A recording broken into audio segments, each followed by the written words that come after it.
என்ன எறிந்தால் படத்தில் அஜித்திற்காக நான் எழுதிய பாடல் ரொம்ப பாசிட்டிவாக அமைந்துவிட்டது. அவருக்காக எழுதியதால் அப்படி வந்தது என்றார் இயக்குனர் விக்னேஷ் சிவன். என்ன எறிந்தால் படத்தில் அஜித்திற்காக ஒரு பாடல் எழுதியுள்ளார் விக்னேஷ் சிவன். இவர் போடா போடி படத்தின் இயக்குனர்.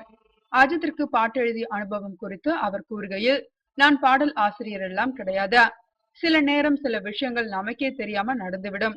அப்படிப்பட்டதுதான் என்ன இருந்தால் படத்தில் கிடைத்த வாய்ப்பு என்று இன்ப அதிர்ச்சியை நினைவு கூர்ந்து தொடங்கினார் விக்னேஷ் சிவன். தொடர்ந்து அவர் பேசுகையில், கௌதம் சார் கிட்ட உதவி இயக்குனரா வேலை செய்யணும்னு பல நாள் எங்குனதுண்டு. அது இந்த பாட்டு எழுதுவதன் மூலம் அது நிறைவேறி உள்ளது.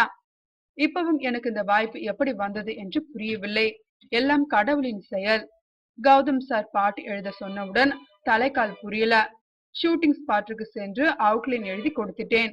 பின்னர் ஆரிஸ் ஜெயராஜ் சார் மெட்டுக்கு ஏற்றார் போல் சில வார்த்தைகளை சேர்த்து மாற்றி பாடல் பதிவு செய்யப்பட்டது. கௌதம் சாரின் படத்தில் பாட்டு கதையை நகர்த்தி செல்லும்.